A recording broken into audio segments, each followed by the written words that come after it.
걸어가는 걸 내가 뒤에서 찍어줄게. 목사님이 걸어라, 내가 뒤에서 찍을게. 아니야. 형이 좀 걸어가 봐. 자연. 그 다음에 환경. 그 다음에 이게 그 뭐랄까 산천 초목에 대해서 산천 초목에 대해서 성경에서 말하는 어떤 관점이 뭐가 있죠? 그러니까 성경 자연에 검색해 대해서? 보면 자연 이런 단어를 검색이 잘 안 돼. 그치. 그냥 만물, 만물이 뭐 산, 강, 들 이런 식으로 나오지만 자연 전체를 하나의 대상으로 놓고 이야기하는 데는 잘 없으니까 자연을 이런 관점에서 한번 이야기해 보면 어떨까? 네. 사람과 자연과의 관계를 정리하는 거죠. 그러니까 요 이야기의 이제 핵심은 그러니까 우리가 자연의 일부인가? 그렇지. 아니면 자연이 인격이라고 하기는 그렇고 어떤 의지를 가진 독립된 인간과 이게 맞서 있는 대등하다기도 좀 그렇지. 하여튼 이런 존재인가. 동양은 도교 사상이 사실 제일 이 자연과에서는 제일 강력하고 큰 비중을 차지하고 서양은 그리스 헬라 신화거든. 그러니까 도교에서는 윤회 사상 예를 들어서 그냥 인간은 그 자연의 일부라. 그렇지. 특히 자연이 어떤 의지를 갖고 있는지 모르지만 우리는 그 일부니까 그 속에 살아가는 거예요. 벌레도 우리하고 똑같아. 따지고 보면. 그러니까 어떻게 보면 그 속에서 조화를 이루는 게 중요한 거지. 근데 그 조화를 이룬다 요것만 따지면 요것만 끄집어내면 참 좋은 말인데 그럼 우리가 자연을 어떻게 대해야 그렇지. 태도를 결정할 때는 이게 모호해진다고. 근데 성경에서 이야기하는 자연과 인간과의 관계는 분명해. 하나님, 인간, 자연. 왜냐 그러면 하나님이 만드셨고 인간은 하나님한테 위임을 받아서 관리해야 될 사람 입장. 관리자. 매니지먼트. 인간에게 맡겨준 것. 그렇죠. 그러니까 하나님께서 우리에게 위임해 준 것. 그러니까 우리가 그걸 가지고 잘 사용을 해야 되는 거. 그런 거 보면 모든 인간들이 하는 행위 가운데 보면 조경, 가드닝, 그 다음에 애완동물, 동물을 기르는 거나 또 이런 걸 보면 다 자연을 그냥 가만히 놔두질 않고 그거를 뭔가 인간이 계속 보호하고 돌보고 관리하는 것에서 굉장한 의미를 찾는 것 같아. 근데 왜냐면 내가 요즘 유튜브로 물고기 기르는 걸 그렇게 보거든요. 네? 그걸 물생활이라고 그러더라고. 물생활? 네, 물생활이래. 구피 기르는 거 이런 거. 그래서 구피를 이렇게 번식을 잘 시키는 방법 이런 거 맨날 나와. 근데 뭐냐면 거기에 늘 이 물생활하는 사람들의 이야기가 뭐냐면 이 물고기들의 습성을 잘 알아야 되고 그 다음에 손을 타면 안 된대. 어항 관리도 물에다 손 넣지 말래. 그거 안 좋다고. 걔네들이 사람이 개입하지 말라는구나. 그러니까 물리적으로. 사람이 개입을 해야 되는데 과하게 개입하면 안 돼. 그러면 이런 거예요. 어떤 어항이 최적화됐냐면 자연 상태 같은 어항이 최적이라는 거야. 그거를 왜냐면 이제 어항이란 건 인공이잖아, 사실은. 근데 인간이 그 인공을 만들어서 물고기를 넣는데 물고기에게 최적의 상황은 뭐냐면 그 인공 상황을 자연의 상황으로 만들어줘야 된대. 그게 인간이 할 일이라는 거야. 어항을 만들 때는. 그 자꾸 거기 사람이 보기 예쁘게 막 청소하고 손 집어넣고 그러면 안 된대. 원래 자연의 상태를 유지해주는 것이 인간이 해야 될 굉장히 중요한 일인데 원래 자연 상태를 유지해주는 것이 그러면 이게 뭔가? 그러니까 그러면서 보면 우리가 자연도요 보면 자연 그냥 가만히 놔두는 게 보호하는 게 아니야. 자연을 적당히 관리를 해줘야 돼. 인간이 어느 정도 의도와 생각을 가지고 어떻게 보면 메인터넌스를 자연도 해줘야 되는 거야. 개체 조절도 하고 어떤 건 보호해주고 어떤 건 좀 잡아주고 그러잖아요 보면. 그죠? 그 기준이 돼야 되는구나. 그렇죠. 그게 이제 어떻게 보면 하나님을 대신해서 이 자연이 잘 움직여질 수 있도록 적절하게 개입을 해서 관리하는 것.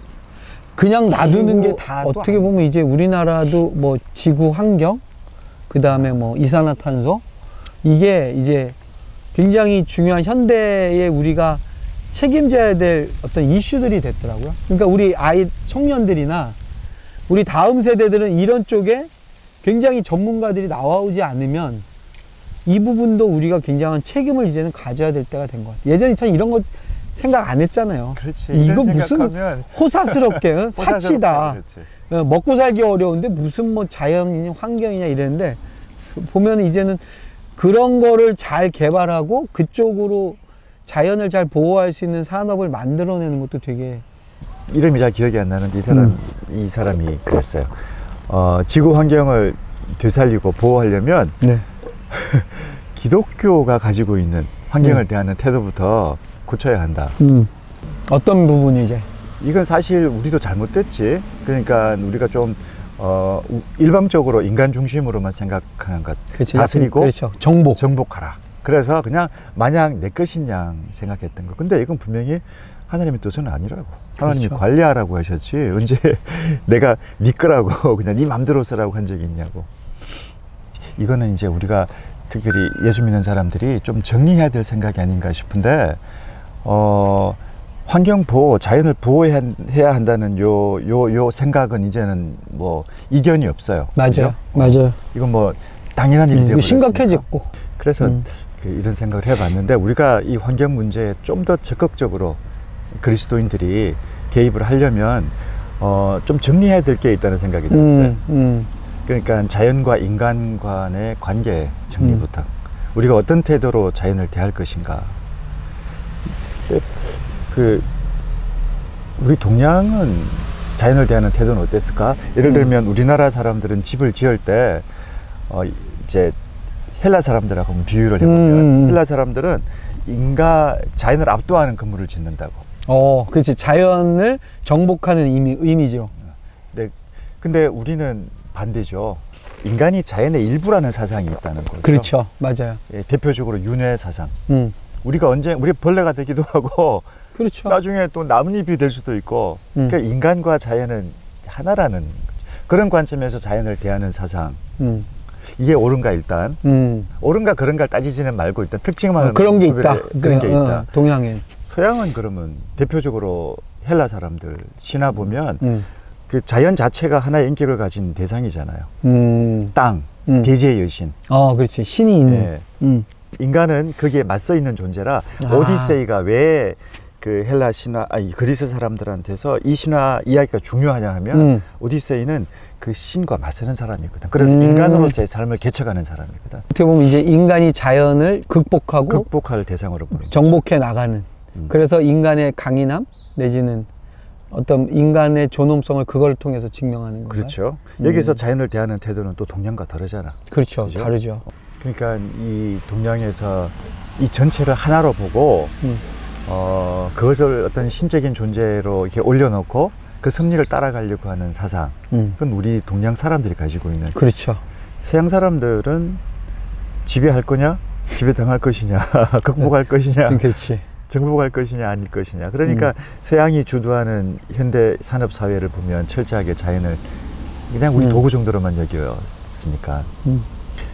근데 이제 그게 문제가 생겼어. 자크 헬룰인가 그 프랑스 신학자가 그 사람은 이제 뭐 얘기하냐면요. 도시의 얘기를 하더라고. 도시. 그러니까 이제 성경은 일맥상통하게 이 도시가 가지고 있는 타락. 그러니까 문명이 이 인류를 개발하거나 어떻게 보면 문명이 발전을 이룬 것 같지만 문명이 가지고 있는 그 죄의 속성이 있다는 거야.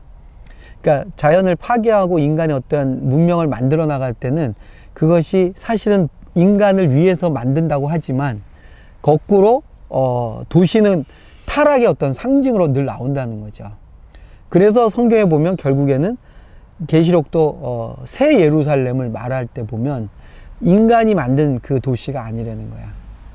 근데 그 새로운 새 예루살렘의 모습을 보면 이제 여러 가지 건축의 어떤 구조물도 나오지만 거기 보면 자연이 나오잖아요. 생명수가 나오고 생명나무 열매가 나오고 막 과실수가 나오고. 그렇죠. 네, 그러면서 보면 이제 하나님의 도성은 하나님이 만드시는 그 새 예루살렘은 인간이 만든 어떤 문명하고는 좀 다른 차원. 자연이 회복되어 있는 그런 차원에서의 하나님의 도성을 말한다고. 그러면 결론적으로 우리가 이 자연 보호, 자연을 대하는 성경적인 바른 태도, 개념, 인간이 주도가 돼서 자연을 보호하고 관리하는 게 아니고 하나님의 원리, 하나님이 제시하는 원칙을 바로 이해해가지고 이걸 적용하는 거가 돼야 되는 거잖아요. 그죠? 그렇죠. 맞아요. 분명히 하나님이 나중에 이루실 하나님의 나라에 보면 뭐 독사, 사자, 애기가 그렇죠. 평화롭게 공존하는 세상인데 네, 네. 이게 우리가 알고 있는 이 자연 세상에, 지금의 자연 세상에 이 우리가 본능, 자연의 본성이라고 하는데 들어가면 이건 서로 적대적인 관계거든. 그렇죠. 약육강식이고. 약육강식의 세상이니까. 그러니까 분명히 다른 원리를 갖고 있는 세상이 분명하다는 네, 거죠. 네.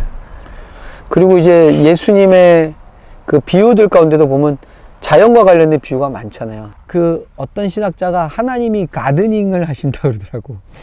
그러니까 그 농사 짓는 농부이신 하나님, 이런 개념을 보면 자연은 그냥 가만히 내버려 두는 게 아니라 그것을 잘 관리해서 먹을 것을 만들고 소출을 얻고 경작하는 것에 대한 관심이 굉장히 많으시다는 거죠. 그리고 그 하나님 나라의 아름다운 열매들은 거기서 풍성함의 결실이 나온다는 거예요. 풍성한 결실을, 농사를 통해.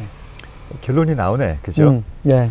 뭐가 우선이고 뭐가 중심이 되냐, 이 문제가 아니라 자연을 대하는 인간의 역할이 분명하다는 거죠. 그렇죠. 맞아요. 내비두거나 아니면 자연의 한 부분으로 따라가는 것이 아니고 관리해야 된다는 거죠. 그렇죠. 근데 그 관리의 기준은 인간이 자기 욕망을 따라서가 아니고 하나님의 어떠한 그 큰 명령, 하나님의 어떻게 보면 이 자연조차도 하나님 나라의 회복을 향한 우리들의 어떻게 보면 노력과 그리고 수고의 땀이 여기서 또 들어가야 되는 것 같아요. 자연을 관리하지 않고 우리가 자연의 일부라고 생각하고 그냥 자연이 흘러가는 대로 따라가면 어떻게 될까? 아름답게 될까요? 그게 그러니까. 자연 보호의 일종의 원리일까? 그건 아닌 것 같은데, 그죠? 사실 우리가 이렇게 찍고 있는 여기도 보면요, 이거 다 관리해가지고 관리하니까 아까도 봐요, 여기 막 낙엽 다 누가 또 바람으로 정리해주고 가지치기 다 하잖아요, 이거. 그렇죠? 이거 그냥 내버려 둔다고 해서 인간에게 좋은 공간이 되는 건 아닌 것 같아요. 누군가 결국엔 사람이 더 유지해주고 관리해주고 또 다듬어주고 그런 것을 자연이 또 필요로 하나 봐. 네. 그런 것 같아요.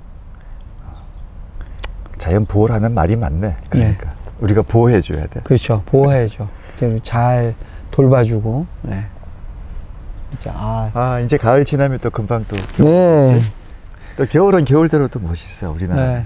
근데 요번 가을은 진짜 하늘이 단풍도 너무 예쁘고. 이게 코로나 덕분이라고 하면 욕먹는데 사람들이 안 움직이니까. 사람들이 안 움직이니까 자연은 더 아름답고 풍경이 너무 아름다워. 그러니까 이 적절함을 유지를 할 수 있으면 얼마나 좋을까. 그렇죠. 네. 저 색깔 봐봐요. 네. 봐봐, 밑에서부터 하늘 올라가면 점점 색깔이. 저거 사람이 어떻게 하겠어.